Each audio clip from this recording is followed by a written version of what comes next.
Di supermarket, keluarga bertiga sedang membayar di kasir. Anak kecil melihat ke samping, tertarik dengan mainan di tangan seorang pria. Pria ini melihat dia sangat menggemaskan, kemudian mulai memainkan mainannya. Anak kecil itu senang, tapi di saat itu, ayahnya bertanya ke pria, "Kau tadi sedang menakuti anakku ya?" Pria itu menjelaskan, "Dia tadi melihat mainanku," tapi ayahnya pura-pura tidak mendengar. Bahkan melirik sinis pria itu, mengatakan dia hantu gelap. Pria ini bukannya tidak marah.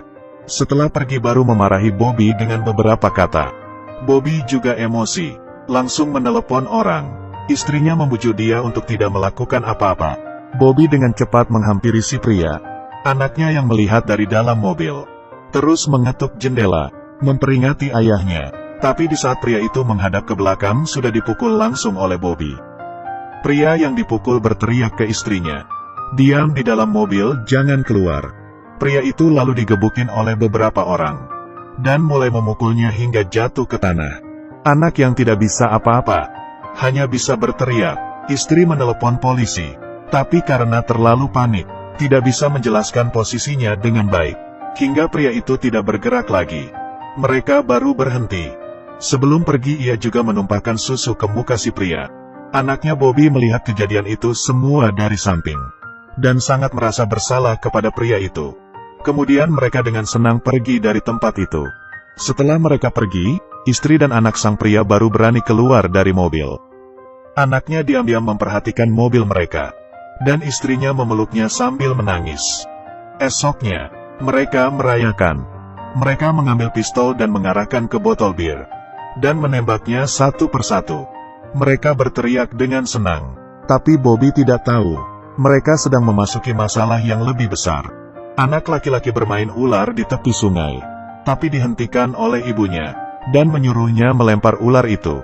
Anak itu tidak menurutinya, dan dimarahi lagi oleh ibunya. Dia pun akhirnya melepaskan ular, lalu berlari ke depan ayahnya.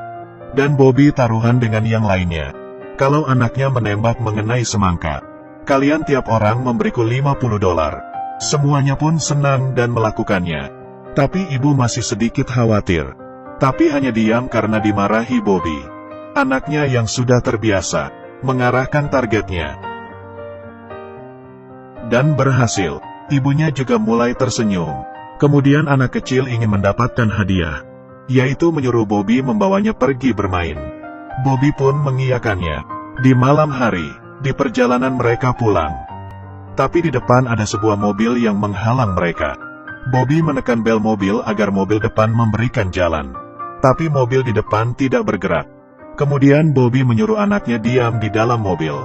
Dia pergi melihat situasi. Baru saja jalan ke samping mobil. Beberapa orang turun dari mobil dan menariknya masuk ke dalam mobil. Anak yang melihatnya langsung turun dari mobil. Tapi dia tidak bisa mengejarnya. Saat itu, di atas mobil muncul seorang anak kecilnya, si pria.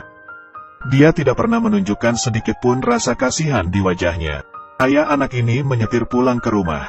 Tapi di depan ada muncul sebuah mobil yang menghindari jalan mereka. Ayah turun dari mobil untuk memeriksa, lalu ditarik masuk ke dalam mobil oleh beberapa orang, dan dibawa ke sebuah garasi. Melihat dia yang masih belum siuman, beberapa orang hitam ini memulai rencana mereka. Dia melepaskan kaos kaki Bobby, dan menusuknya suntikan yang tidak tahu itu cairan apa, dan mulai menumpahkan tinta hitam ke badannya. Anak kecil ini melihat semuanya. Beberapa hari kemudian, dia melempar Bobby ke jalanan. Tapi Bobby saat itu sama sekali tidak tahu. Dirinya sendiri sudah menjadi orang hitam. Di saat ia melewati mobil untuk pulang ke rumah, dia melihat kaca jendela mobil bahwa dirinya sudah menjadi hitam.